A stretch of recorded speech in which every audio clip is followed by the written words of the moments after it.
En el corazón de Colombia, donde la llanura se expande bajo un cielo sin límites, la tierra sigue siendo el botín más codiciado. En el Meta, la disputa por el territorio no es nueva. Ha cambiado de manos y discursos, pero no de lógica. Hoy, bajo la narrativa del desarrollo y el progreso, se impone una lógica que reproduce dinámicas coloniales.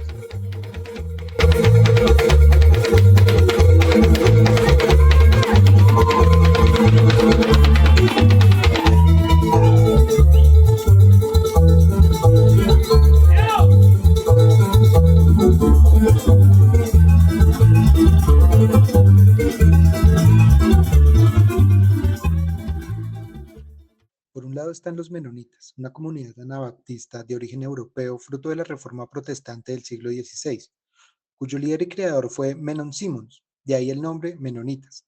Son de vocación agraria y vida cerrada. No conciben la religión como una fe individual, sino como un vínculo colectivo que define su identidad y pertenencia. Es una sociedad patriarcal, donde los hombres trabajan los cultivos y el ganado, toman las decisiones y las mujeres están limitadas a la gestión del hogar. Padecieron de persecuciones religiosas que los llevaron a emigrar durante siglos por varios territorios de Europa y Norteamérica. En la década de 1920 se dio la primera gran migración a México y Paraguay, como documenta el profesor de la Universidad McGill de Canadá, Jean Lepoley. A partir de entonces, los menonitas comenzaron a extenderse por otros países, hasta conformar en la actualidad unas 214 colonias en 9 naciones del continente: Argentina, Belice, Bolivia, Colombia, México, Perú y Paraguay. A Colombia llegaron en 2016 30 familias provenientes de Chihuahua, México. Con tractores, escrituras y sermones crearon la finca Liviney, portando una identidad religiosa marcada por el trabajo, el aislamiento cultural y una economía autosuficiente basada en la agroindustria. Frente a ellos, el pueblo indígena Sicuani, habitantes ancestrales de los llanos orientales, hoy departamentos del Bichada, Meta, Casanare y Arauca, entre los ríos Meta, Bichada, Orinoco y Manacasíes. Su cosmovisión gira en torno a la armonía con la naturaleza. Ríos, sabanas, animales y espíritus forman parte de un tejido vital que no se puede poseer ni vender. Tradicionalmente, los sicuani eran seminómadas, lo que les permitía moverse por las extensas planicies llaneras siguiendo los ciclos de las lluvias y los recursos naturales como la fauna y la flora. El pueblo sicuani proviene de 3 grandes familias: Chibcha, Caribe y Arawak. De la gran familia Arawak se desprenden 4 tribus indígenas: los ticunas, localizados en el Amazonas; los piapocos en el Bajo Guaviare; los guayú en la Guajira y sus ancestros, los guajivos, en los llanos orientales. El departamento del Meta concentra el 25,1% de la población sicuani de Colombia, cerca de 5.000 personas asentadas en zonas rurales de Puerto Gaitán y otros tantos desplazados a su centro urbano y la ciudad de Villavicencio. Mientras diversos medios de comunicación y actores políticos locales promueven una imagen de los menonitas como símbolo de desarrollo, orden y progreso, que se alimenta del imaginario y del pionero extranjero que civiliza un territorio supuestamente vacío o mal aprovechado, se oculta la grave afectación sobre las comunidades indígenas, la invasión a espacios sagrados, su desplazamiento forzado y la alteración profunda de sus ecosistemas vitales. Colonias menonitas avanzan sobre territorios ancestrales del pueblo sicuani, en las comunidades de Sabilonia, Barrulia y Huitzilibó, consolidando una estructura de despojo moderno. Pues bien, compañeros, como ya vemos bien en estos documentos y hemos encontrado por dónde son los linderos de nuestro resguardo, pues tenemos que estudiar y ver la posibilidad de cómo recuperar esas tierras. Nosotros no podemos seguir así, porque nuestros padres están muy pobres y nosotros estamos muy pequeños para ir a trabajar a una hacienda y nos a ganar unos miserables pesos, y que por eso lo hacemos nosotros, de entrar a recuperar eso que nos pertenece a nosotros, y que esas tierras no es del arzobispo, sino de los indígenas que se le han arrebatado de sus manos. Entonces, compañeros, nosotros lo que debemos de contestar cuando el señor juez nos pregunte que quién nos manda, que quién a nosotros nos dirige, nosotros le diremos que nos dirige el hambre y la necesidad.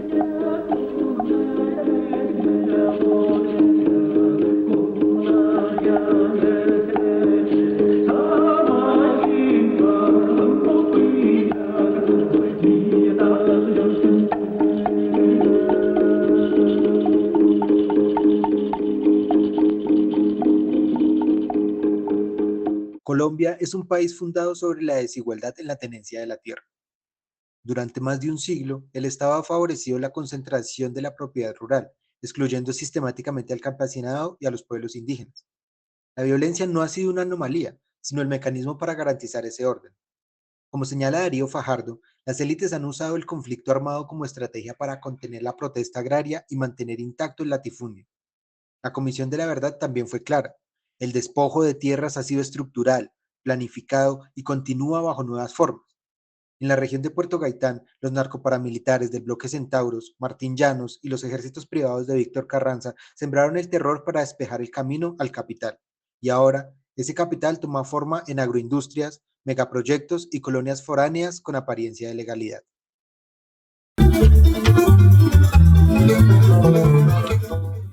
Somos una cultura, unas colonias que son dedicados a la agricultura. Entonces allá en México pues hay algunas escaseces de agua en algunos lugares y nos pareció mucho más bonito estar acá donde llueve y por eso estamos acá. ¿Por qué Puerto Gaitán específicamente? ¿Tiene que ver con la calidad de sus tierras o por la presencia de agua como usted menciona? Eso es algo que realmente nos lleva pocas veces la risa porque si usted va a encontrar un menonita, siempre lo va a encontrar en un rincón, nunca lo encuentra en las ciudades. Tiene diferentes razones porque una de las cuales es las tierras más baratas no las encuentran en el centro y nosotros queremos siempre, si es posible, ser un grupo, una colonia. Si nosotros nos mudamos, por ejemplo, a Villavicencio, ahí a donde hay las tierras mucho más fértiles que acá, donde hay más época de lluvia, está mucho más costoso la hectárea, pues, y hay pocas hectáreas, hay 50, hay 100. Y si vamos a llegar entre 20, 40, 50 familias, ¿qué hacemos con 20 hectáreas? Entonces nos preferimos buscar un rincón donde el área esté más grande, más barato y donde podemos comprar de preferencia 1000 hectáreas para que todas tengamos 20, 50 hectáreas cada uno. Por eso llegamos acá, o sea, fue una invitación, yo no sé muy bien cómo fue esa invitación que se encontraron en Estados Unidos, un menonita de México con un colombiano, se encontraron en una convención, si no mal recuerdo, eran en una exhibición de aviones. Ahí los invitaron, ahí surgió la idea y ese man de acá de Colombia tenía, por allá en San Pedro de Arimena, por ahí tenía tierras, por eso las ofreció por allí. Las primeras familias menonitas no venían huyendo de la violencia, venían buscando agua y tierra barata, fértil y abandonada por el Estado y la institucionalidad.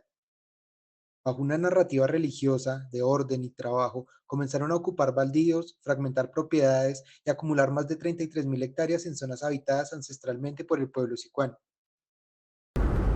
Ellos 2016 llegaron mes de marzo en Libiney, que ellos compraron con la abogada que es Jenny Azucena Díaz.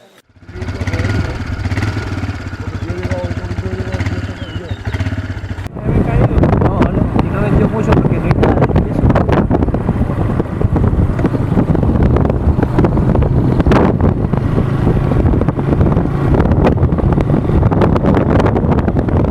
Según el senador Wilson Arias, lo hicieron con el amparo de figuras jurídicas opacas y con la complicidad de notarías y autoridades locales. ¿Qué actores en esa zona? Si te quieres un poco más en los llanos, pero en particularmente la zona de influencia, donde vamos a explicar el modo como finalmente terminan los menonitas con títulos en la mano. Sí, ahí de hecho las cristalinas quedan cerca a lo que era la finca El Brasil. Una finca donde se entrenaron las autodefensas campesinas del Meta y el Bichada, que eran autodefensas que eran, digamos, generadas y propiciadas por la familia Carranza en su momento.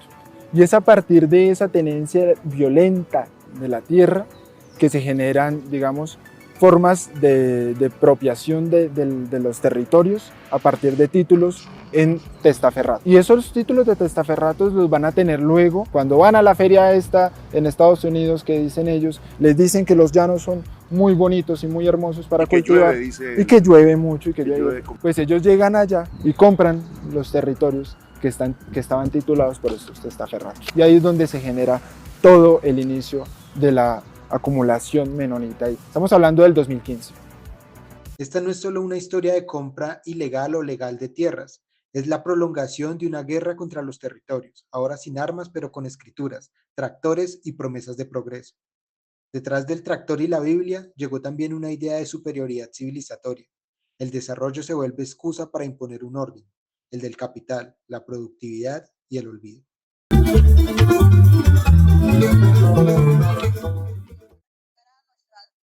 Tierra ancestral que es Libre, Campo Alegre y Maribú, porque nos pertenece, porque allá están sitios sagrados, allá están los cementerios de mi abuelo, que es de mi papá, que es Martín Gaitán y Luisa Gaitán, y es pues mi abuelo es que Ramón Gaitán. Por ese motivo estamos diciendo recuperación de mi territorio ancestral, porque me han dejado el oriente madre tierra. Pues en este momento los menonitas están ocupando en el territorio ancestral Barrulia, que son tierra baldío, donde le quitaron, ellos están comprando baldíos de tierras de los indígenas, ellos están falsificando el títulos con los de terceros. En este momento Barrulia cuenta con 58.000 hectáreas, no es, pero ahorita, pero anteriormente desde San Pedro Arimela a Puerto Gaitán no tienen ni cercas ni broches, nada, son tierras ancestrales, pero en este momento los menonitas están ocupando y comprando las tierras baldíos que dicen que de la nación, falsificando el títulos. Pues en este momento ellos desforestaciones hacen, pues acabando la fauna y la flora, ya no existen los animales y tampoco no existen ya las medicinas tradicionales. Para nosotros como medicina tradicional nos sirven para la diarrea, para la tos, para cuando un niño se enferma, pues hay también una mata de yopo para el espiritual, un médico tradicional les sirven. Pues acá dicen que ellos llegaron el 2004-2008, pero totalmente ellos llegaron allá en Liviney, es el número tradicional. Ellos llegaron comprando, que el señor se llama David Fer, que es el primero que compró el predio que es Liviney. El nombre que está allí, pues en este momento el señor trae muchísimas familias de otro país y ya ahorita están ya que siendo 144 familias que están con desforestaciones, y si son 140 familias y lo mismo sacan desforestaciones, hacen acabado con sus tractores. Para los sicuani, la tierra no es mercancía, es madre, es equilibrio, es vínculo espiritual. Su modo de vida es seminómada, comunitario y profundamente conectado con el bosque, el agua y los animales. La llegada de los menonitas alteró ese equilibrio. Sin consulta, sin respeto, sus fuentes hídricas fueron contaminadas y sus espacios rituales invadidos. Esta historia es también un capítulo del genocidio silencioso que viven los pueblos indígenas en Colombia. Como advierte Arturo Escobar, el desarrollo, en su forma neoliberal, ha sido una tecnología de poder que impone un modelo extractivista, invisibilizando formas de vida no occidentales. Pero el pueblo sicuani no ha sido pasivo. Desde sus tejidos organizativos, desde sus cantos, desde sus semillas y barricadas con arco y flechas, resisten el avance del despojo y nos recuerdan que otra relación con el territorio no es solo posible, sino urgente. La acumulación de tierras en Colombia ha mutado. Ya no se impone solo con fusiles, sino con firmas, escrituras y figuras jurídicas. Investigaciones de rutas del conflicto y Mongabay Latinoamérica lograron establecer que algunas de estas fincas fueron compradas al paramilitarismo. Por ejemplo, varias haciendas fueron adquiridas a Rodrigo Vargas Cuéllar, testaferro de Guillermo Memo Fantasma, reconocido paramilitar y narcotraficante. Las colonias menonitas han adquirido más de 53 predios a través de 177 personas y 27 empresas distintas. Han usado sociedades por acciones simplificadas, compras en proindiviso y fragmentación artificial de la propiedad para evadir el límite de la unidad agrícola familiar. Desde septiembre de 2023 venimos denunciando en debates del Congreso de la República que comunidad menonita ha venido acaparando tierras irregularmente cerca a Puerto Gaitán, en esas inmediaciones más o menos, y con ello ha perjudicado notablemente los derechos de campesinos, afrodescendientes, pero especialmente indígenas, porque allí tiene presencia la comunidad sicuani, que ha sido objeto de desalojos, incluso a cargo de esos mal habidas adquisiciones de los menonitas. Pues bien, la Fiscalía ha imputado cargos a 4 ciudadanos extranjeros por estas denuncias que repetimos en mayo. En mayo formulamos un denuncio ante la Fiscalía y con ello hemos acompañado lo que ya ha sido objeto de otras denuncias por parte de la propia comunidad, de ciudadanías, de organizaciones defensoras de los derechos humanos. Hay que notar que adicionalmente a esos presuntos delitos cometidos, pues realmente también han afectado los derechos en esas zonas compañías tan importantes como Cargill norteamericana, Mónica Semillas brasileras, y al pie de la extranjerización también lo han hecho, han acaparado irregularmente predios compañías nacionales, corporaciones, ingenios de la caña del azúcar, Río Paila, Aceites Manuelita, para mencionar apenas algunos, pero también Julio Mario Santo Domingo, Luis Carlos Sarmiento Angulo. El capitalismo financiero y las grandes corporaciones han abusado para acaparar irregularmente estas tierras y normalmente también afectar derechos ambientales y humanos en general de las comunidades de la zona, de modo que aprovechamos para explicarle al país y para demandar que no solamente se investiguen, se averigüen los derechos ambientales, sino también los derechos a la tierra que tienen estas comunidades. La Agencia Nacional de Tierras determinó que ocupan cerca de 8.000 hectáreas de baldíos de la nación, que deben ser entregadas. Como lo demuestra la investigación legislativa liderada por el senador Wilson Arias y su UTL, este modelo simula legalidad, pero en el fondo reproduce el despojo. La extranjerización de la tierra no es un fenómeno accidental, es una política no declarada del Estado colombiano para atraer inversión a costa de los derechos históricos de campesinos, negros e indígenas.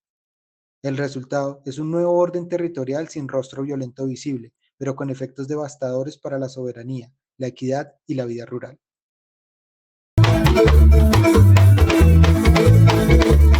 O en la punta hay un caño, y eso cuando en la reunión pues se habló, porque ellos pues pueden arar y todo, sí, pero igual les botan químicos y toda esa vaina, y al botarles eso, para este tiempo de invierno, pues el agua baja por el caño y ahuyenta los peces, y aún pues como nosotros no tenemos, por ejemplo, que digamos agua ahí en la casa, toque a los caños.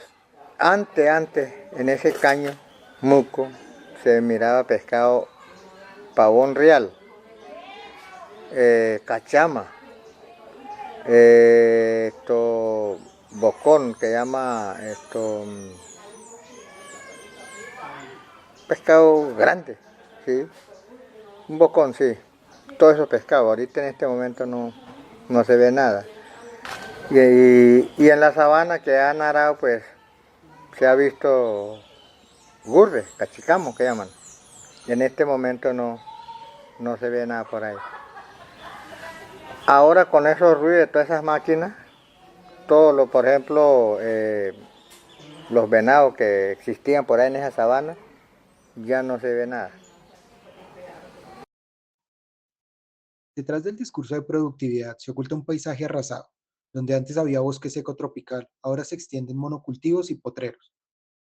Las fuentes de agua han sido alteradas, los suelos erosionados y los ciclos vitales del territorio rotos. La agroindustria menonita usa maquinaria pesada, agroquímicos y modelos extractivos que contradicen toda lógica de sostenibilidad. La autoridad ambiental, Cormacarena, ha iniciado procesos sancionatorios, pero el daño ya está hecho. Esta es la paradoja del desarrollo. Se invoca para justificar la destrucción, se impone para borrar la vida en nombre del capital.